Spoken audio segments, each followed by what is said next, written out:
Hello everyone. Today I would like to discuss some of the warning signs I blissfully ignored in all of my relationships. Now, if you are going through a hard time yourself right now and you don't really know which way to jump, then this video is for you. This day and age, I think we are all far better educated about relationships and what to expect.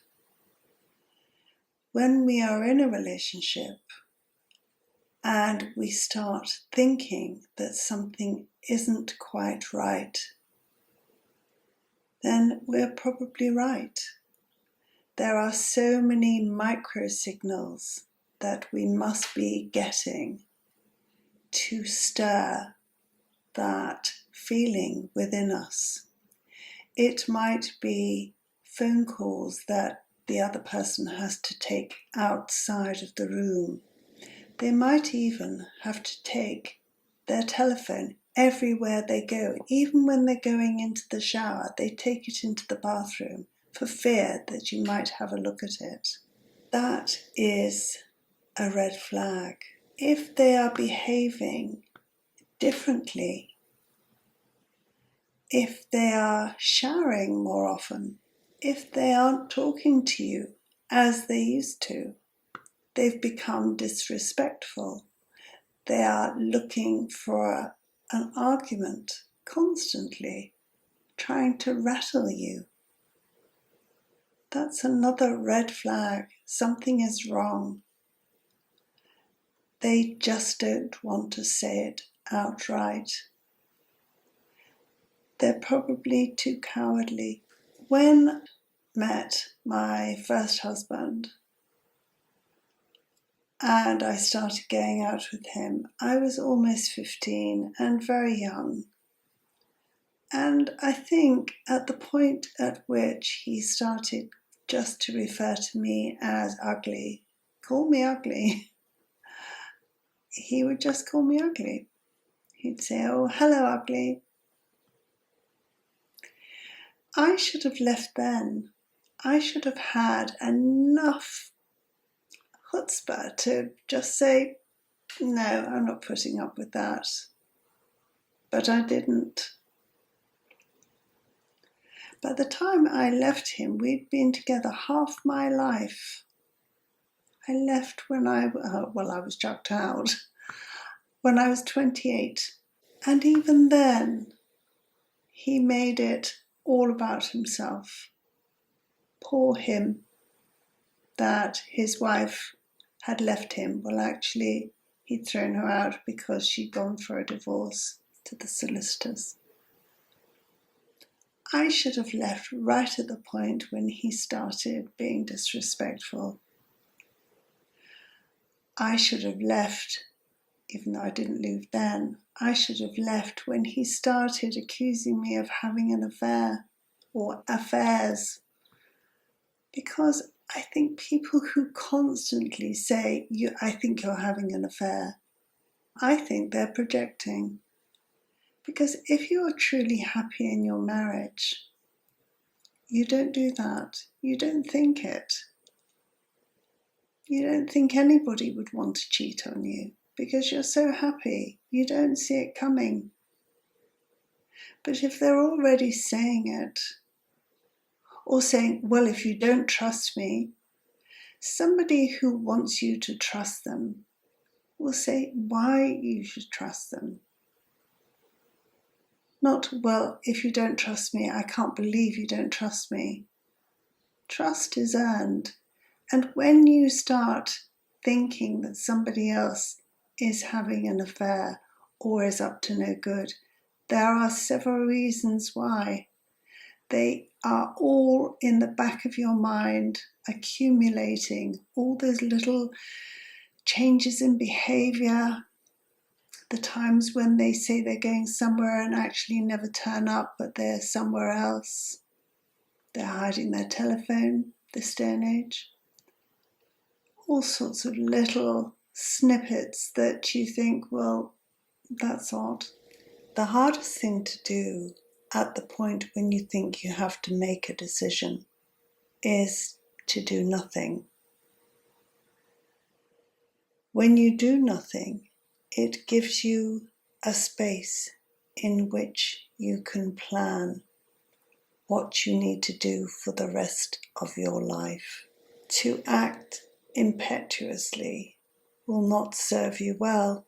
When you think about your relationship, your circumstances, you need to plan your next move, the one after that, and the one after that.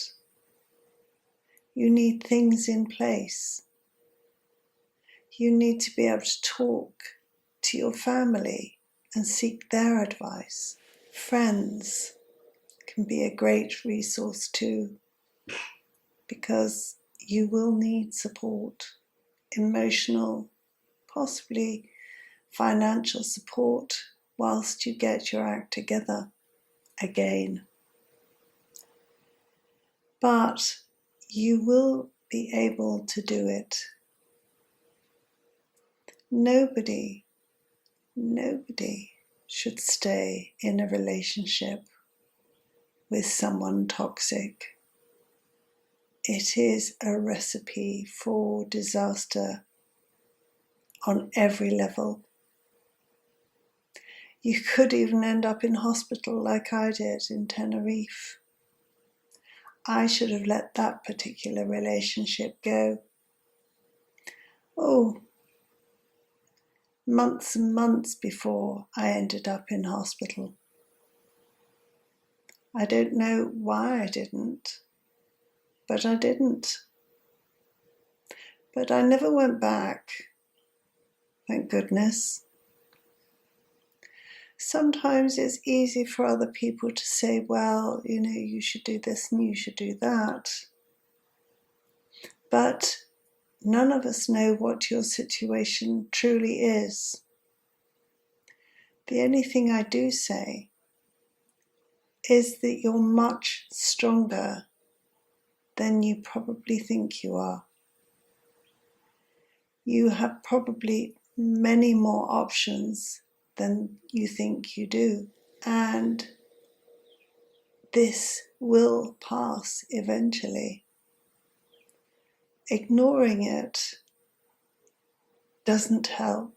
Sitting on it for a while whilst you think about it can be helpful, because it allows you the breathing space to put things into action. Sometimes leaving on the spur of the moment without a viable plan isn't the way to go, unless of course you're in danger, and then you must leave. Because when you're living on eggshells with someone, you don't know when they're going to flip, like I didn't. And I was the worse for wear because of it. If you're in a desperate situation, then think about it often and strategically, and then make your escape plans. It isn't easy to end a long-term relationship, but there is a life afterwards, one that you make on an equal footing with yourself. I am testament to that. And I was lucky enough to be found at the very last moment by somebody wonderful. But I had already reached a place where I was happy and didn't need fixing.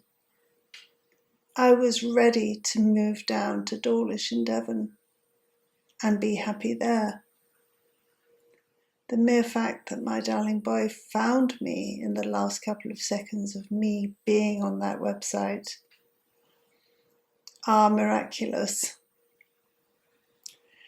But he didn't find me at a point when I was desperate.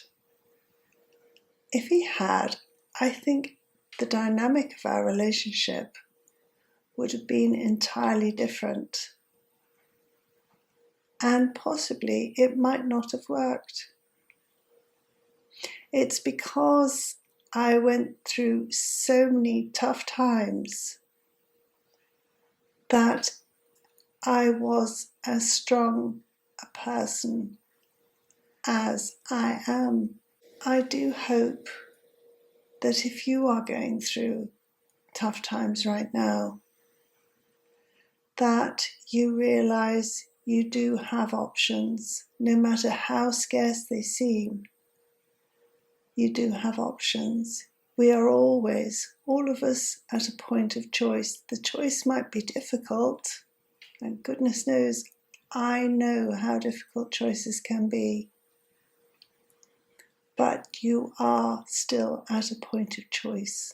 If the relationship is worth saving, and you think, well, maybe we could go to counselling, then maybe you should think about suggesting it, but not pleading for it. And hold your head up high. And if you have been, thanks for watching. Bye-bye.